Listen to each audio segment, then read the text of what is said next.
I'm Julia Santagata. I'm one of the automation and networking group managers here at Rumsey Electric. And today our topic is how do I pick the right Ethernet cable for my plant? This is a topic we've blogged about a little bit, we've written some articles on, and it continues to be a really important and kind of hot topic within our customer base, the more and more Ethernet that's being installed in manufacturing. And with that, I think we'll go ahead and get started. Again, I introduce myself. I'll let Dave Kang do a quick introduction of his role within Rumsey, and then we'll go through the agenda. Hi, everyone. I'm Dave Kang. I'm one of the networking specialists with Rumsey Electric. I have about 13 years in the IT world, in data centers and such. Made the transition in 2016 to deal primarily with OT networks. Since then, just completely specializing in industrial networking of all kinds, and really looking at the consequences of Ethernet on the plant floor. Thanks, Dave.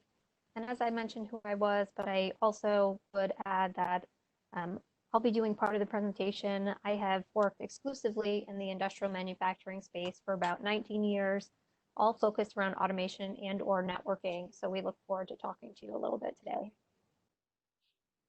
So with that, the agenda of what we're going to cover is why are we here? Kind of why is this topic important? It may be viewed as a simplistic topic, yet it is critical. Then we're going to talk a little bit about copper versus fiber. When do you choose one of those mediums for your Ethernet network?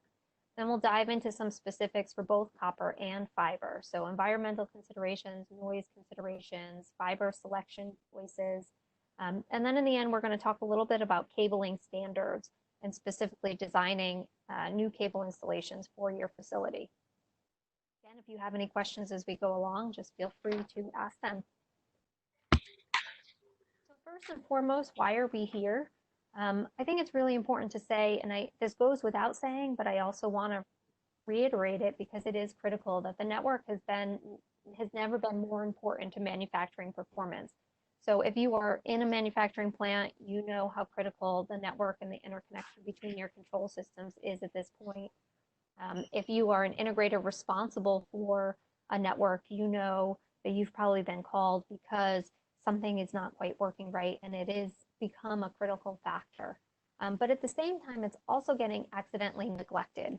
And that's just out of ignorance around some of the things that we're going to talk about today, but we see it on a pretty regular basis. What we want to talk about is proper cable selection, because what we're seeing is that office grade environmental cables are frequently being used on the plant floor, which is unintentionally adding a weak link into your network chain and into your plant, and is a very common source of intermittent network issues. And we laugh a little, the penguin on the right is courtesy of Belden, but they've started this saying, you wouldn't put a penguin in a desert the last year or so, and we love it because what we're seeing is these office cables being put into manufacturing. Two really different things. A penguin doesn't belong in a desert. An office cable doesn't belong in a dirty environment, if you will. That's what we're here to talk about.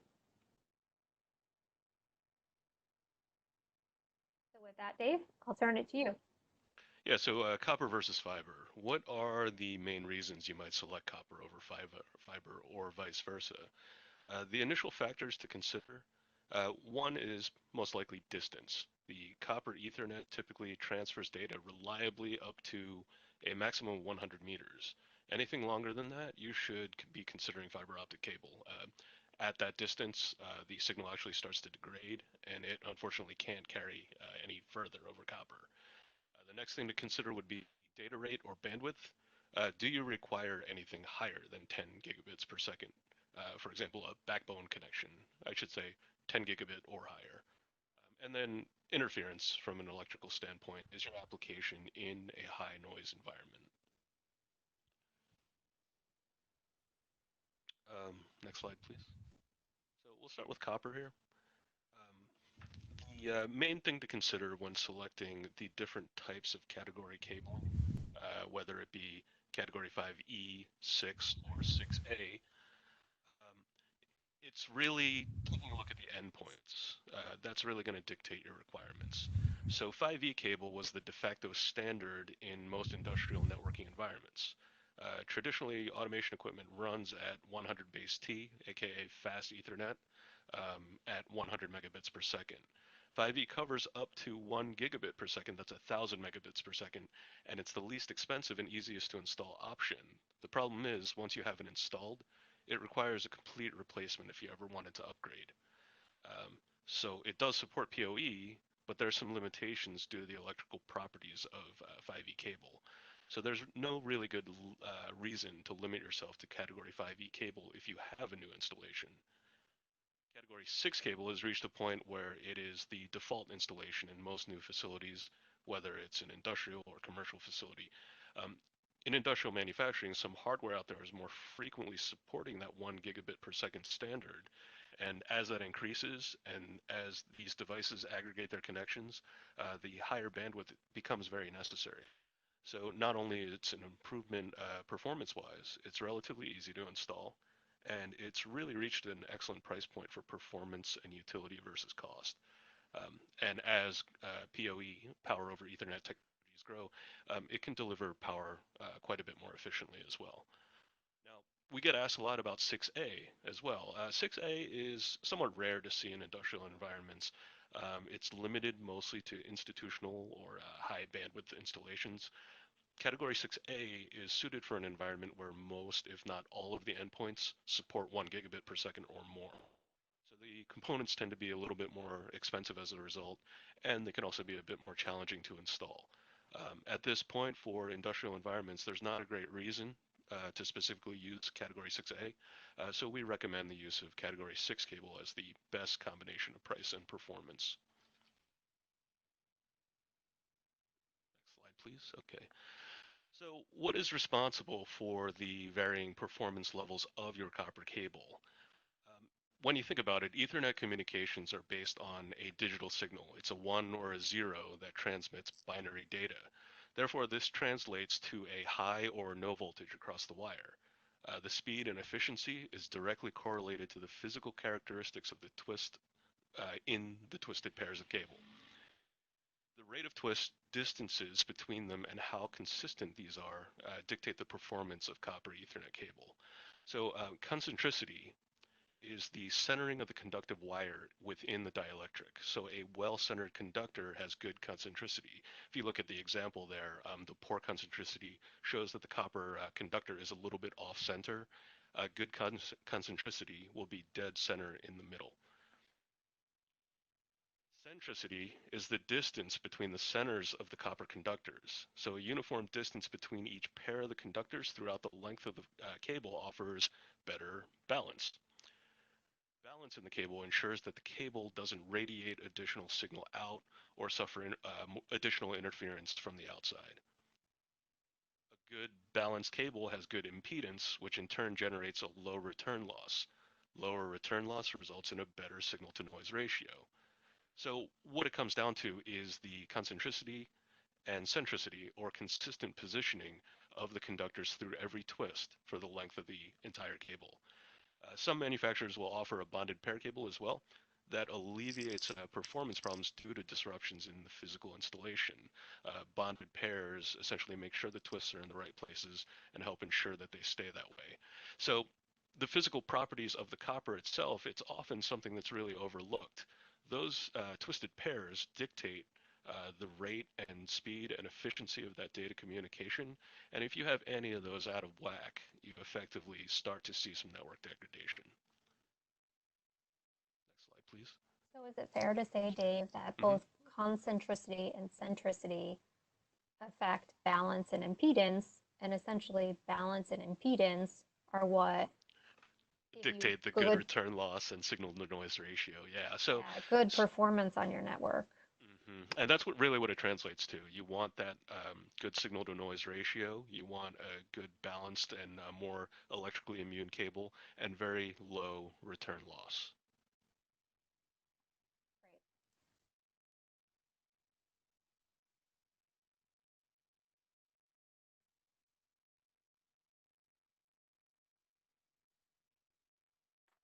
All right, so let's talk a little bit about environmental considerations. See if I can erase that one little line. So this is something that is near and dear to my heart and I'm pretty passionate about.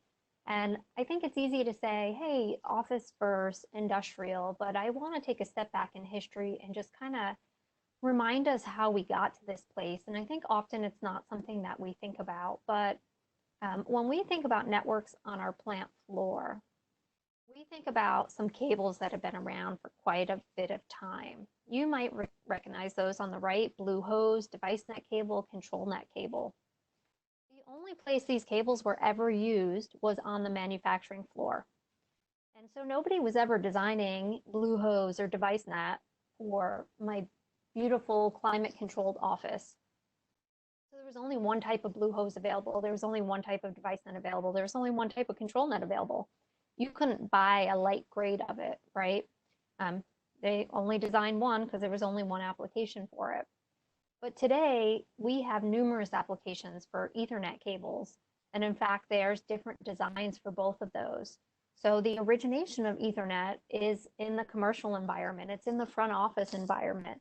And if you think about a front office or a doctor's office or somewhere else that you may be in a commercial building, the environment is almost exclusively a very consistent 68 to 72 degrees Fahrenheit. It's consistently somewhere around a 60% humidity. It's climate controlled. And if you have Ethernet cables from your jacks into a data room, there are these beautiful, nice bends and these waterfall brackets that are used to bring cables in and out of big spaces like drop ceilings. In contrast, our plants typically run anywhere from 0 to 120 degrees. They can be damp, they can be moist, they could be straight out wet if we're doing wash down. They could be oily. There could be oil vapors in the air, which affects, and there could be, and in a lot of cases, there's chemicals in the air.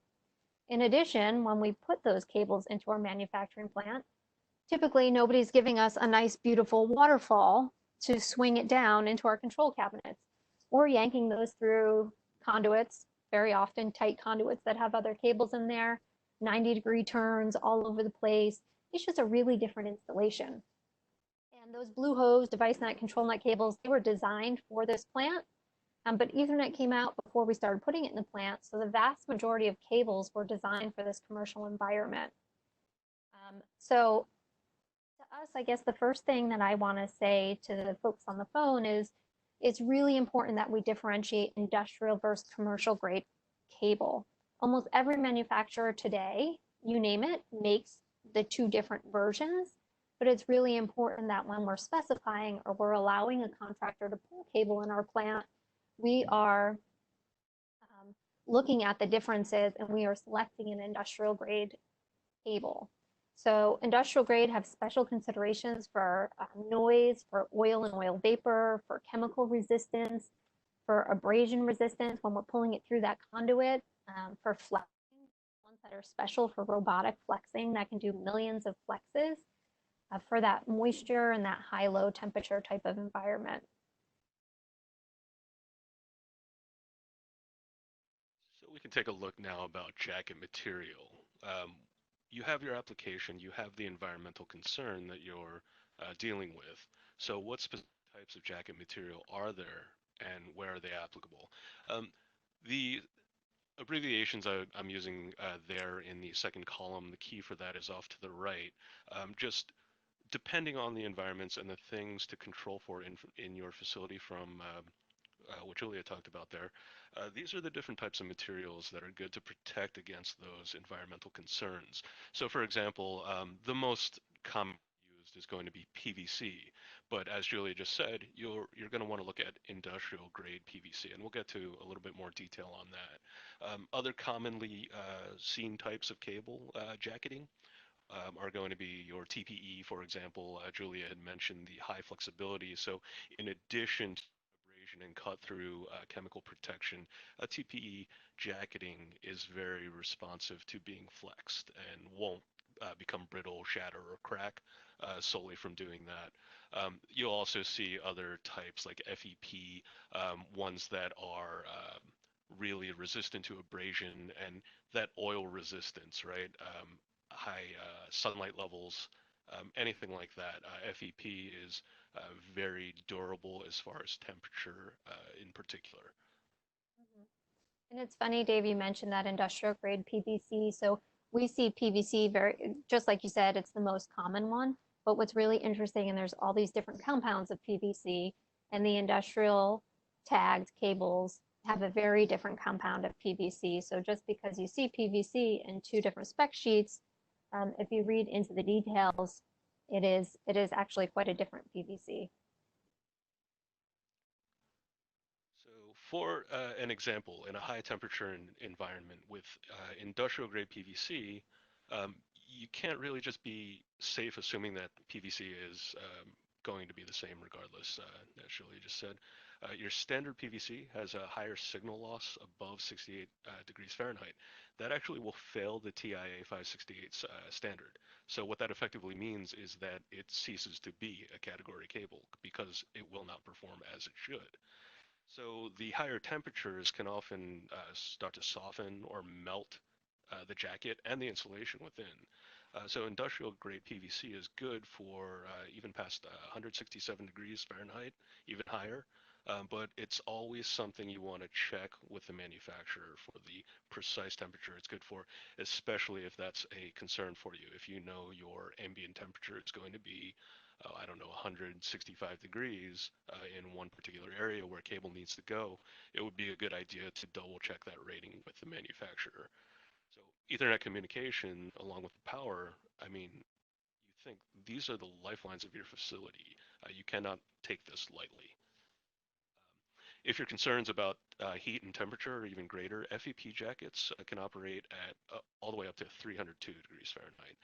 Conversely, you have low temperature.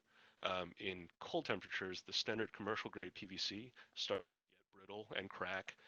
It'll start to damage the performance, or you could even expose that copper, which is the worst case scenario, right? The key is flexibility. Will that jacket continue to protect the cable even if it's bent? Industrial grade PVC is usually comfortable as low as 40 degrees, or I'm sorry, negative 40 degrees Fahrenheit. But again, you're going to want to check with your manufacturer. And if you're dealing with a particularly deeply frozen environment, an FEP jacket might be the way to go, functioning at no cracking when bent at negative 112 degrees Fahrenheit, which is very cold. This is a note about riser versus plenum. We often get the question of riser versus plenum for manufacturing. It's also it's really an environmental flame rating consideration. Riser is really for use between floors through risers or vertical shafts. Plenum is for air handling spaces. So in reality, plenum spaces are few and far between in manufacturing environments. So plenum cables are generally unnecessary for industrial facilities. Thanks, Dave. So a couple of key takeaways there is it's not enough to specify I want Cat 5e versus Cat 6. You do definitely need to make that choice. But in every instance, it is really important that you specify an industrially rated cable so somebody's not pulling a commercial grade cable into your facility. One of the other reasons I want to talk about commercial grade versus industrial grade, and you want to select those jackets based on your environment and everything else, is because installation has a big impact on the performance of your network. So I had mentioned earlier that the installation is pretty different in a manufacturing environment. We're pulling it through tight conduits, we're yanking, tugging, we're bringing it far across manufacturing floors. It's really different than the drop ceiling I'm looking at above me in my office right now. And when you pull cables, Dave talked about that concentricity, things can change. Now, in commercial grade cable, you may or may not be aware, every brand typically has 3 different quality cables within a category. So for instance, somebody like a Panduit or Belden or you name the manufacturer, General Cable, will typically have a good, better, best cable. And we usually call the good a min compliant, meaning when it was tested on the real, it met the requirements of Cat 5e. And as you get up from good, better, best, they have a little extra what's called headroom, means they go just above the requirements of 5e, but they obviously don't go to the next one, which is a 6. So what happens when you pull a commercial kind of good cable into the manufacturing environment. And by far, we see about 60 to 70% of our installations being that contractor good, which is the MIN compliant cable being pulled in. What you see is things change. So this chart is a Belden chart. I'll show you another brand in a second, but this is a chart about impedance. Dave talked about how impedance affects the noise and the return loss in your signal to noise ratio.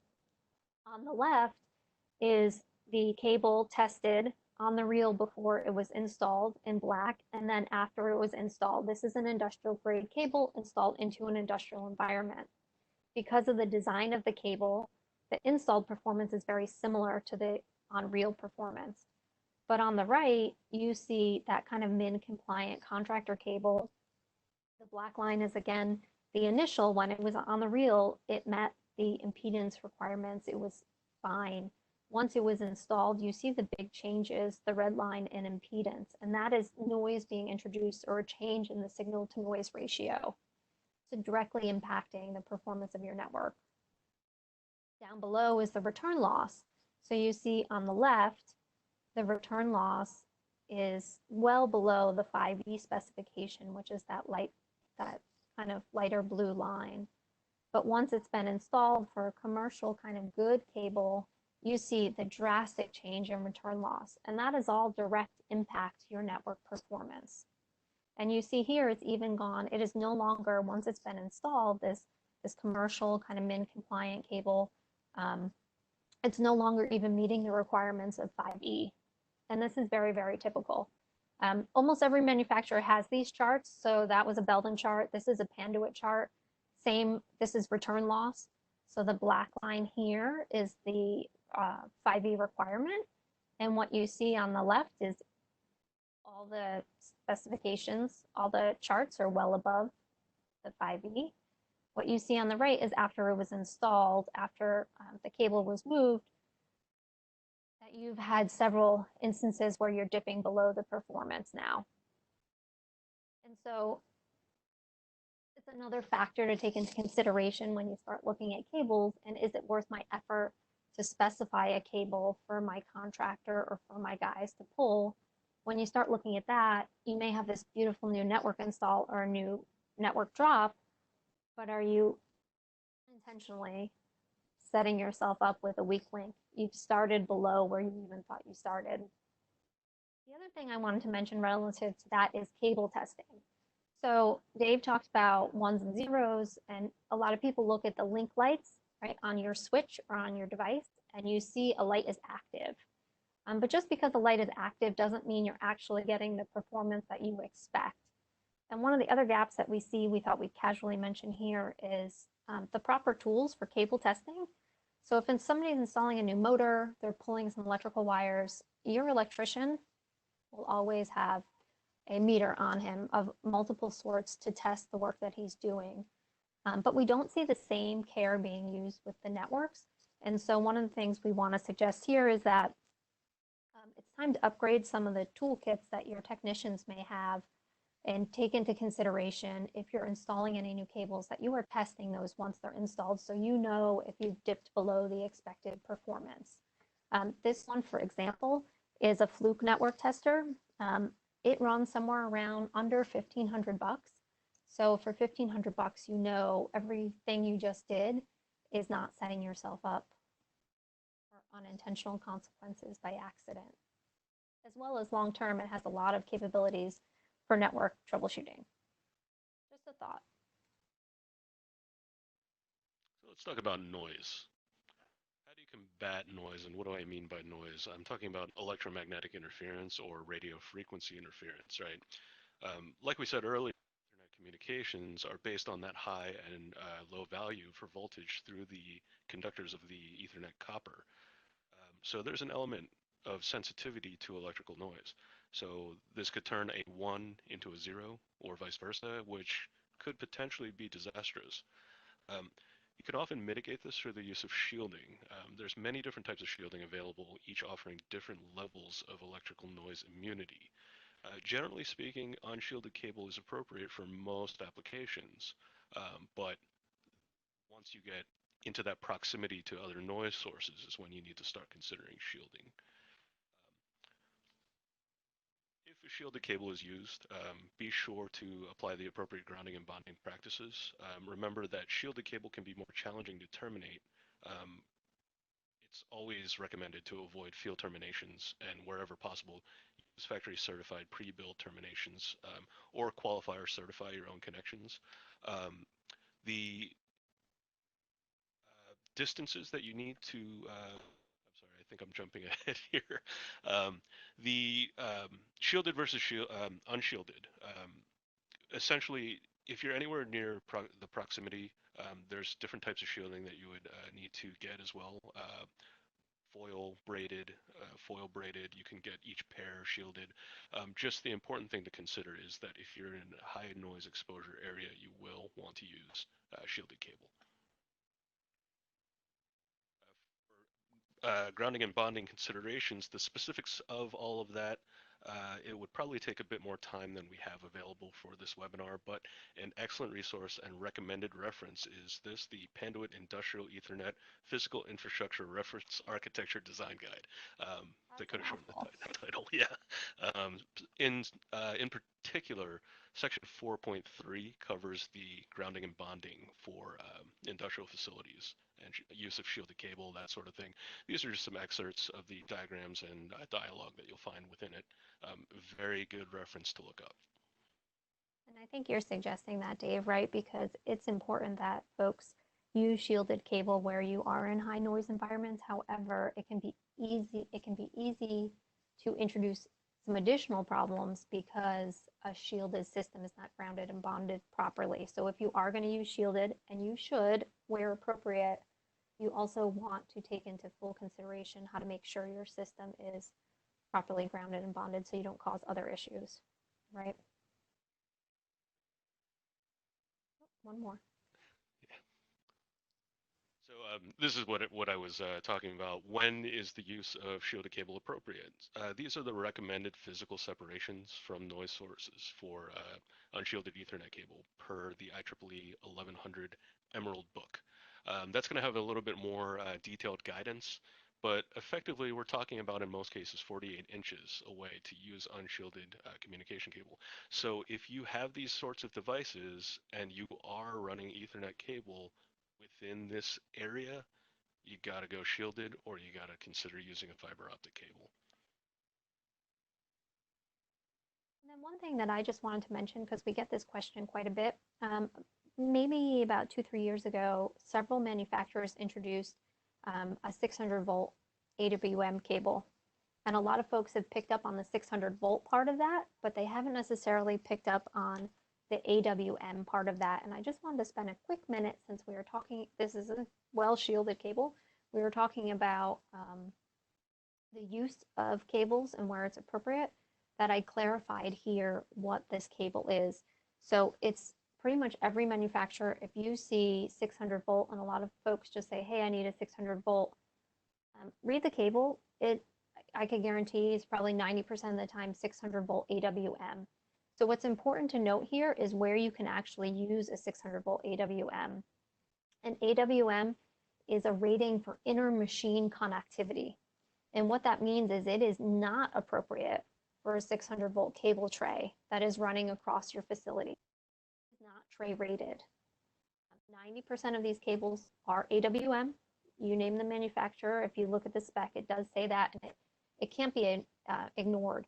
So AWM allows you to run it inter-machine. So for instance, if you were running between two MCCs that are part of the same system, that qualifies. You can run it in the raceway between those. Between two control cabinets that are controlling one machine, it came as a system, then you can run it in there. That qualifies for the AWM certification. If you were putting it in a power distribution tray that is running across your facility, it is not appropriate. The AWM cable does not get you a rating to do that.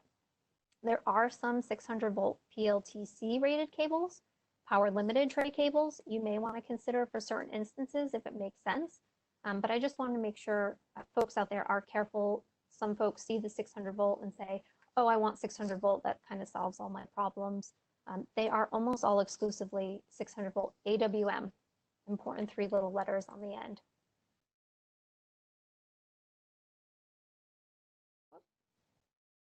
All right, so that covers copper. Choices for copper. Do we have any questions from anybody on the line based on what they've chosen before or anything that we just said? Yes, I do have one question if I could. Go ahead. Yeah, in the past, and this is probably going back a couple years ago, I had read somewhere, I don't recall if it was a Panduit article or Rockwell article or Cisco article, when it talked about cable length. Typically Cat 5e is rated at 100 meters or, 328 feet, but I thought I read somewhere that distance should not exceed in an industrial environment somewhere around 260 or 280. Is that hold true, or is that just a misunderstanding on my part? Dave, do you want to take that? The technical limitation is up to the 330 feet. You should be okay. I don't believe there's any hard and fast rule concerning that in an industrial environment. I think a lot of it has to do with where is that point where you'll be safest, right? The fact is, you're really pushing it when you get around that 270, 275 mark anyway. Yes. So it could be something that you just want to consider switching over to fiber optic anyway. And I would agree with Dave's statement there. One of the things that we see a decent amount is folks measure the distance between two machines, and they say they're within that 320, 30, but they forget the up and down drops, and then they end up getting an even bigger cable, and some of it gets coiled, and all of that counts.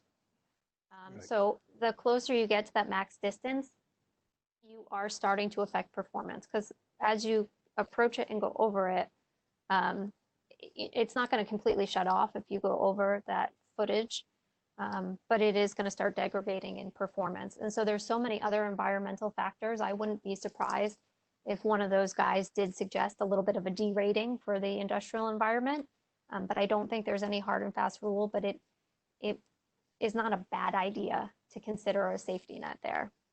And it's not like you want to measure within like a foot of it and just oh, Yes. we're there, right? You don't want to do that. Yeah, it's just with all the complexities of the industrial environment, as Dave, as you know, you and I have talked Exactly. before. Yeah, so that's why I thought I read this from a Panduit article or something, but I just wanted clarification. I appreciate the feedback. Just think of it as a safety net, right? Anybody else? So let's talk a little bit about choosing fiber optic, which is our other medium for networking on the plant floor. This is the chart we chose before, and another, things for fiber optic, the things you would want to consider is that going over your 100-meter max for the copper, and also then the distance beyond that. Are you going considerable distances? Is when you start choosing multi-mode fiber versus single mode fiber. Are you going between buildings or just between lines that are particularly, there's a lot of EMI in the air? Also data rates. So if it is a critical backbone, if you're designing a new network and it's going to be a backbone, it's going to your main switch that's then going to go out to other switches. It's a reason that you may want to invest in fiber that has potential for higher data rates or bandwidth.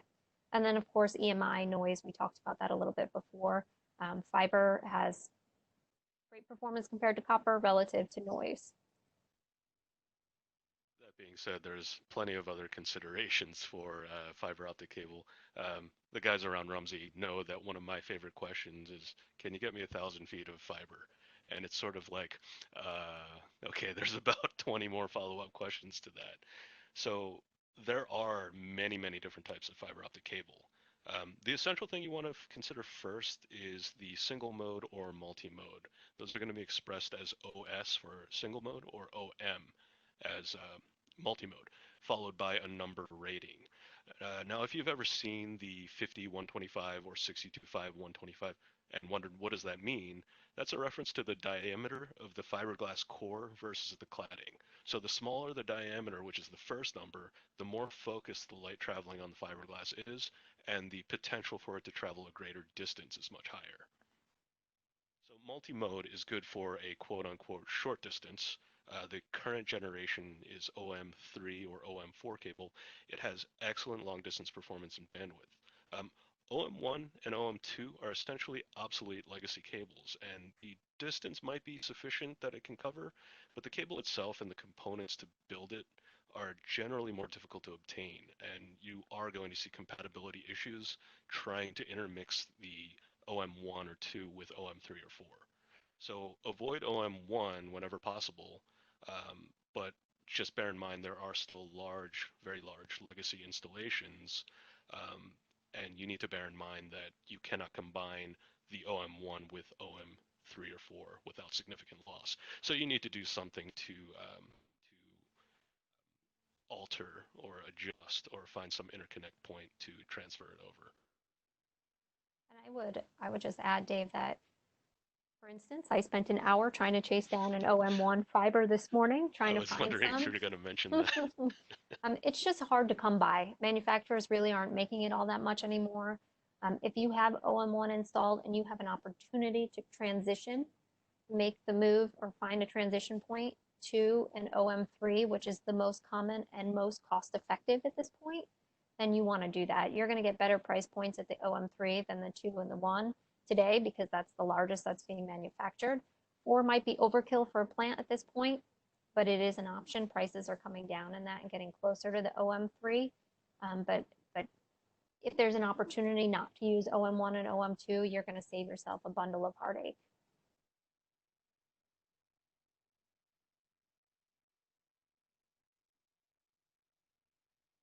So when you consider the environment that fiber optic cable is being installed in, the big question is it indoor or outdoor for the application?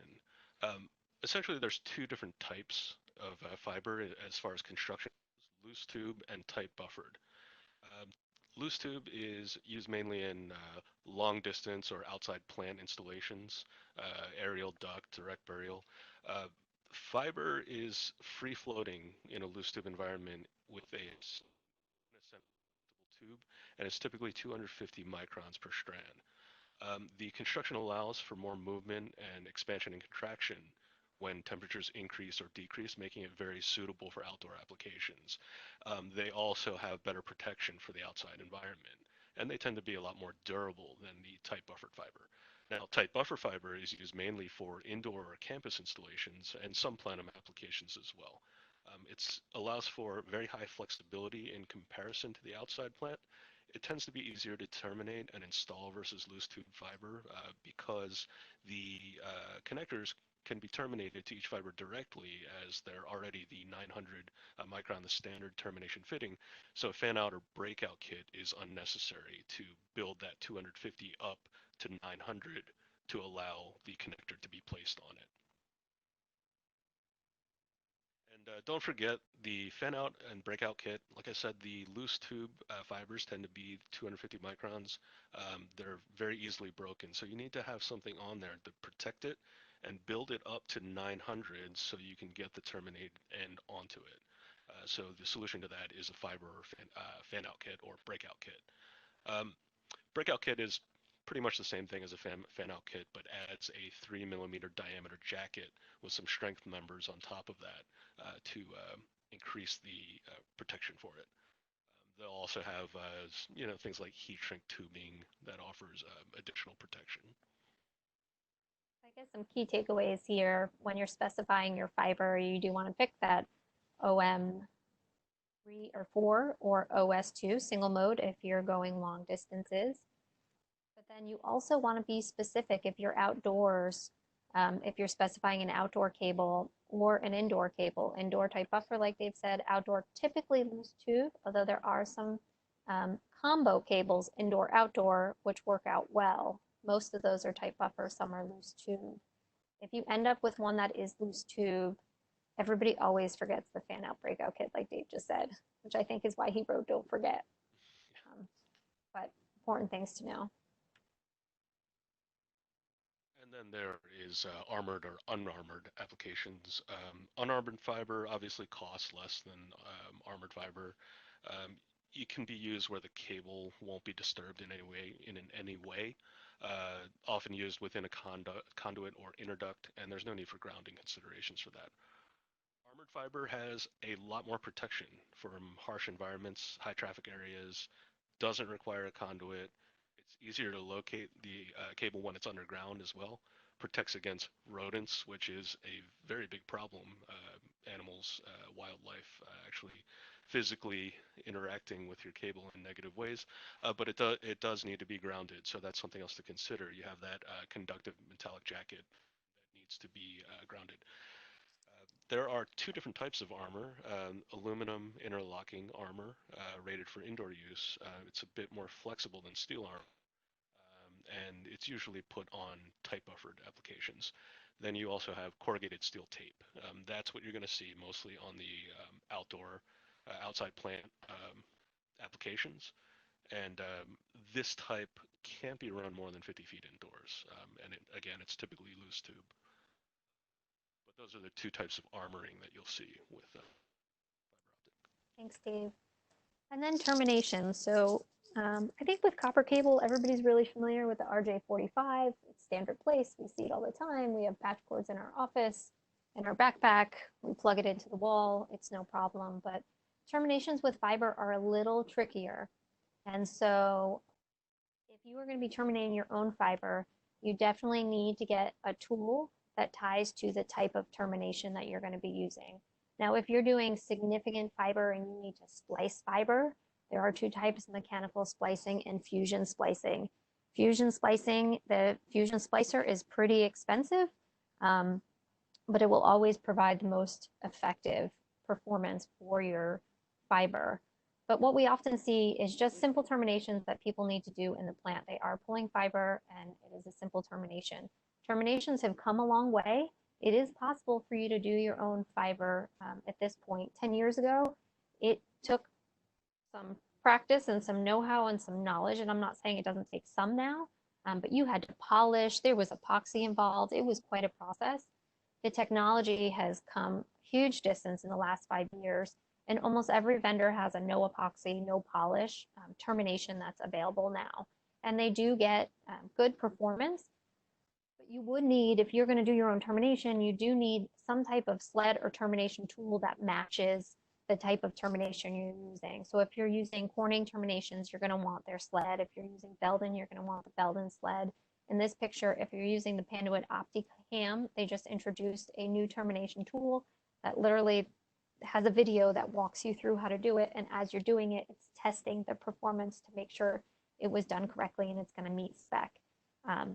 Again, come a long way, but you will need to invest in the right tool.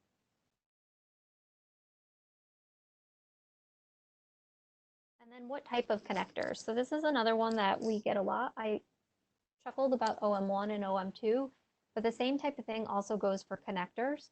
So legacy connectors include the ST and the SC. So the ST was a twist and lock. The SC is a square connector. They have been used in our environment for quite a bit of time, usually fiber coming into a facility. So people will see this ST or SC connector and continue to ask for that. It's pretty easy to transition from one to the other. So any time you have an opportunity, you really do want to be using an LC connector. If it's possible, there are patch cords that go ST to LC, so you can start making that transition. But LC is what you're going to see in any kind of switch connection today. It's the smallest, it's half the size of the other ones. It still has a latch, and it's really today's recommended choice. The others are available, but again, less choices, less availability, and usually significantly more in size. So just a word about the fiber optic strands themselves. Don't forget that the typical connection is a transmit and a receive strand each. So if you have for example, a 12 strand fiber optic cable, people are under the impression, oh, well, I have 12 connections then. No, this is wrong, because that actually means you have 6 connections, because it requires that send strand and a receive strand. So a pair of strands equals 1 connection. This comes into play when you're starting to mate the fiber connections.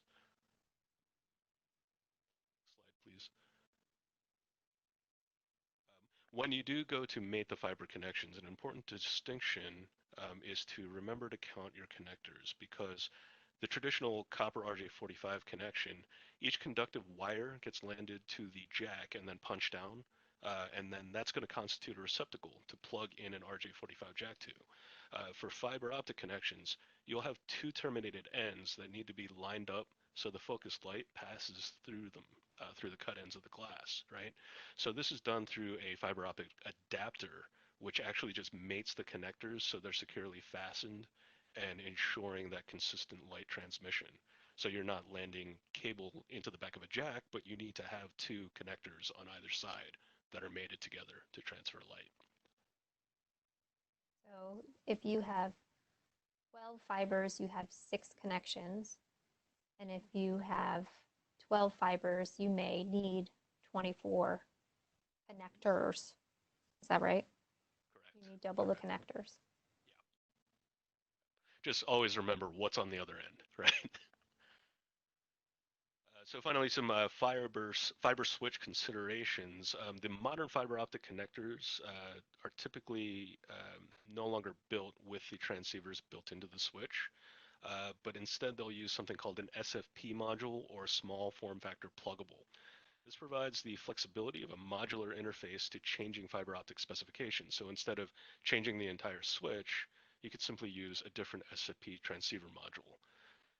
In very simple terms, these are classified for either multi-mode or single mode, and then often have ratings for the distance and bandwidth, and or the level of hardening to ruggedized environments.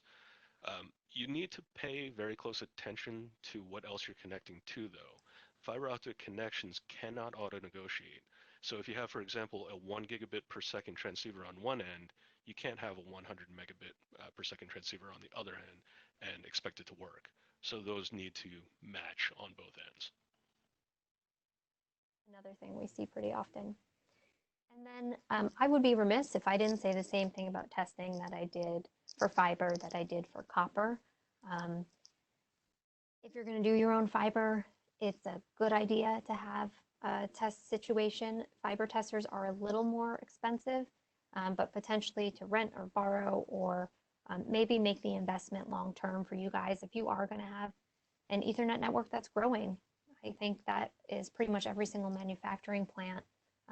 It is potentially time to start investing in some additional tools for your technician, similar to the way they troubleshoot power connections, that they are going to start needing to troubleshoot some of these Ethernet connections. And people always jump to the switch and say, just move the switch port. But there's some stats out there that it's 60 or 70 or 80% often the physical cable. And we're starting to see quite a bit more of it because of that commercial into manufacturing. Those cables that were installed 5-6 years ago are starting to fail and interject intermittent problems. So 2 things for fiber. There are fiber certifiers. Like I mentioned, they're a little more expensive, but it's a good thing to have on hand, maybe share within some plants or departments. And then there's also cleaners that are available. And it's a good idea to start considering maybe introducing fiber cleaning into, especially depending on your environment, into your maintenance plans. Cleaners like the one pictured here are only $85. There's also a little system that can check to see how clean it is with a really neat camera. Some things to consider as you think about performance of your cables. And then last but not least, we would be remiss if we didn't talk about actual cable design for the plant floor. So structured cabling, what is structured cabling as opposed to what I've seen time and time again in the field, point-to-point cabling, right? Point-to-point cabling is mostly field terminations performed kind of in a pinch, really. They're just home runs from point to point. This demonstrates some poor planning on multiple levels, right? One, you're limited to a single connection at a time. Why would you just run the one cable when you could plan out and add additional to add some spares, right? Testing is rare in these situations. How do you accurately know that your cable works beyond the scope of, hey, I'm getting a light on the other end, it works? You need to ensure that it's performing as it should. So recall that concentricity and centricity of the cable, as well as the fact that the cable itself is now installed. Communication, like we said, is just as important as the power. Valuable automation equipment, it's often sitting on these rickety foundations, and they end up introducing more problems than the couple of bucks you saved up front in the long term. So that field termination that you made in a pinch might hold for a while, but the reliability is really questionable. It's recommended to use factory terminated, tested, and certified equipment whenever you can to guarantee that performance. Again, in the long run, if a problem turns up, it wasn't cheaper for you to go that route. I think a good, Sorry? sorry, I was going to say, I think a good example of what you're talking about here with point-to-point cabling is somebody has run an Ethernet cable from switch A up across a tray or something else. They've run it into a control cabinet and plugged it right into switch B. That would be the equivalent of me running a cable from my data center here at Rumsey Electric into my wall and not having a jack in the wall for my computer to plug into, but literally punching a hole in the wall and plugging that cable from the wall right into my laptop. We never do that, right? We just never do that. You don't do that for very specific reasons. And that would be the equivalent of the point-to-point cabling that's shown here in this picture. Sorry, Dave, I interrupted you. Oh, no, that's okay. So these situations, they're often going to lend themselves to perhaps having too short of a cable, and you could potentially be flexing and stretching the copper, thus degrading or negating the performance of it, or too long of excess cable, and that's often improperly stored and creates potentially additional interference, crosstalk, or other electrical issues. So what should you do? You should use structured cabling, such as has been used in IT environments for many years, right? As Julia said, consider that cabling in your office. You don't have an RJ45 connector on a cable sticking out of the wall to plug in your computer. You're most likely going to have an RJ45 jack in which you can plug in Ethernet patch cord. So what this does is eliminate the variables and establish a known quantity for the performance of the horizontal length of cable. This is properly tested and verified after being installed through the conduit, it's terminated, and it's effectively never touched again. So there's no risk of additional flex or distortion for the bulk of that run, and where the most likely problems are going to occur, as in locally inside these cabinets, that can be remedied simply by replacing a patch cord. Furthermore, a planned situation like this allows you to integrate spare connections, thereby eliminating the very reason that made you have to perform the home run in the first place, that field termination. You have additional connections there. You can take advantage of that fact. In this diagram, you see the structured cabling actually is landed to these patch panels. I cannot stress how important patching is. You can move to the next slide. Right, there's some more there. So patching, regardless of the form factor and whether it's copper or fiber optic, patching is critical to protect the system and to facilitate the implementation of that structured cabling. Patching offers the passive control point that maintains continuity, and it offers the flexibility to be able to replace that short, inexpensive, easily obtainable patch cord for that last mile in the connection to the endpoint. So you might have to make a field terminated home run at some point, but it should really only be temporary. Always patch. And for all of our electrical guys out there, who I think are almost everybody learning the network, think of a patch panel as your terminal blocks. It's the terminal block of your network. You use a terminal block for your electrical. This patch panel is the exact same concept, but for your network. Hopefully that makes sense to you. And Dave, are you just making this stuff up, or is it based on a standard? No, this is not just something we're trying to tell you and we made up. It's not just some recommendation. It is a TIA standard for industrial premises. This was actually outlined in TIA 1005, originally published in 2012, so it's been around for quite some time. This covers all of these guidances, but I have underlined there horizontal cabling, backbone cabling.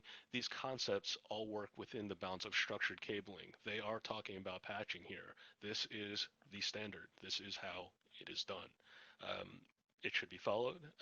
But in practice, we see it's often ignored or neglected. You really need to stop taking your network communications media for granted. Right. And with that, I think that is all the content that we had prepared today for you about why selecting the right Ethernet cable is critical and the consideration factors of the different pieces that you may need to select or specify. Do we have any other questions we can answer about the copper, fiber, or the cabling standards, the structured cabling standards?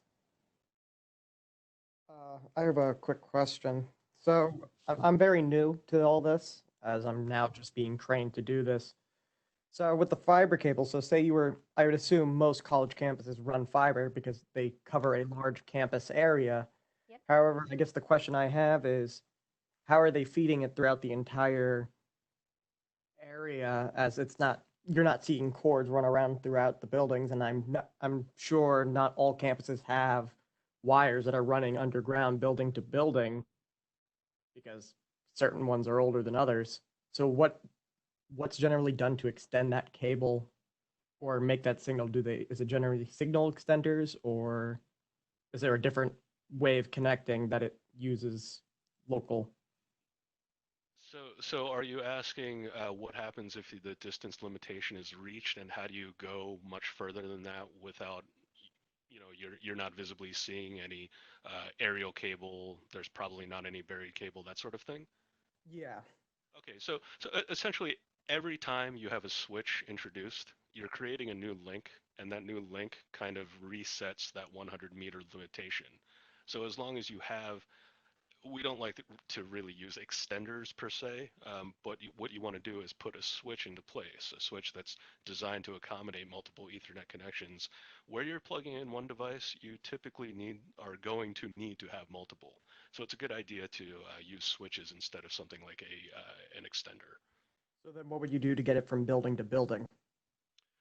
Well, that's when it's going to be run through conduit, or buried, or an aerial application. Yeah, so I would say typically you're probably not seeing them, but you're just not realizing it because it's being run with other cabling. But typically between building to building, it will be fiber, and it will either be underground with other cabling, or like Dave said, it would be aerial, but very often it's run underground, and there's specific fibers that are made for outdoor, and then also made for underground burial. They're rated for underground burial. And if you're curious about those aerial applications, if you see the statement all dielectric on there, typically what that means is it's completely non-conductive and it's strong enough to hold on its own, so you don't need to have some kind of metal support to keep it up in an aerial application. So it's strong enough to support without falling over, and it also does not conduct anything, for lightning, for example, or anything you don't want up in the air like that. Okay. Thank you. You're welcome. Any other questions? Yeah, I have another question here about fiber. So, and Dave, maybe you can help out with this one here. I've been on design calls, and when we talk about distance, the over 300 meters, we immediately jump to installing fiber, which is the right way to go. Right, we're over 300 feet, 328 feet. But some of the people on the call, and maybe this is a misunderstanding on my part or their part, but they'll immediately say, "Oh, let's just go single mode for like a 600, 500 or 800 meter run." And I always say, well, you don't really need that. You're not going to get anything more out of that than you will out of the multimedia at that distance. Is there something that I'm missing, that people just want to jump to the single mode at times instead of staying with the multi-mode? It's because physical infrastructure tends to be a very large investment that stays in place for a very long time. So people tend to look at it like, oh, well, if I'm bothering, I might as well buy the absolute highest possible specification, and that for fiber optic is going to be single mode.